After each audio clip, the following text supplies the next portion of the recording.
Hello everyone and welcome to my YouTube channel. Wait, do kids even say that anymore? I guess I'm so late to the YouTube game that's probably not a thing that they say these days. Probably being replaced with something like what's Gucci.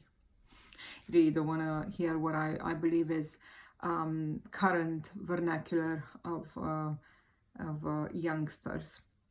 Right, so welcome. Anyways, irrespective of what we call this, it's a video and it's a message, and I'm talking to you.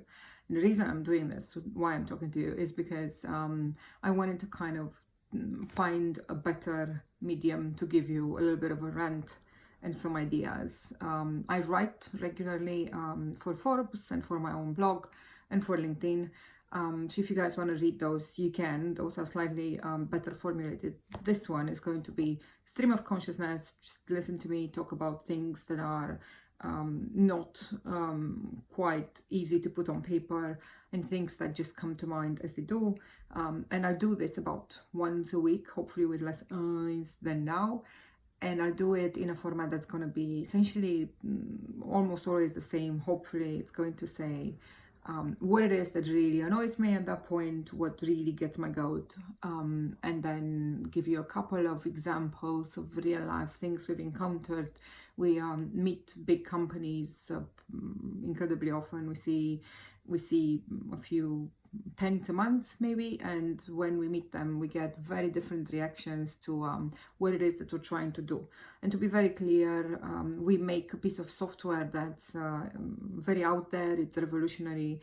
Nobody else has something exactly like it. It's attempting to change the workplace completely, and because of the nature of the software being so out there, we get a very direct look as to what corporations and big companies and even mid-sized companies think of their workforce and think of work in general and think of technology. We get a front row seat as to what the overall attitude towards the future of work is. We get a front row seat towards how they employ technology, what they do about things like agile and the new ways of work, whether or not they're fully DevOps or not. We're very lucky. We get to see history in the making from the inside, this intersection between technology and people.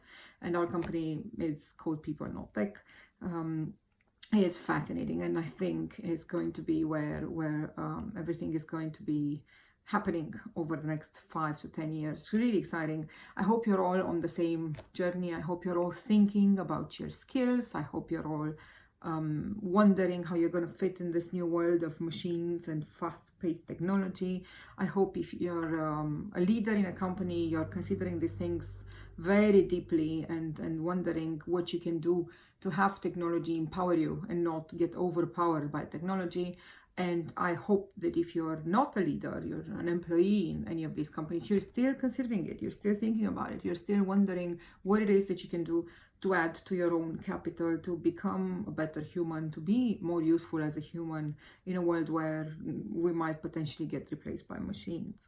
So to talk about all those things, I'm going to show up once every few days with a new video and give you a few examples. Today's rant is not as structured as other ones because this is an intro video. However, I will say that while I was preparing for this video, I was thinking about the tone of it. And a lot of people seem to be posting a bunch of content that has to be really businessy and in business talk, very corseted, very stiff, and filled with wooden language. You're not going to find much of that from me, I'm afraid, or thankfully, depending on how you want to look at it. I have a much more direct, ranty, a little bit sarcastic and honest, raw style. So from this perspective, this particular video is going to be at the intersection of professional and private, and I think that's probably the intersection we should all focus on anyhow. Speaking of private, and meanwhile, before we come up with a rear rant, why don't you close this year, whether it was a really horrible one, you want to forget about it, or a really good and joyful one, close it with loads of bubbly friends, music, maybe go out, see the fireworks. If you're seeing this after it passed, I hope you had a great time. If you're seeing it before, then just make sure you get a lot of sleep, and get rid of that hangover. And we can talk about very heavy topics such as what do we do to advance, what do we do to make new, to make better, to make value, and to enjoy ourselves and be happy in the process sometime next year. So see you the other side of 2019, everyone, and hopefully you've enjoyed watching this. Bye.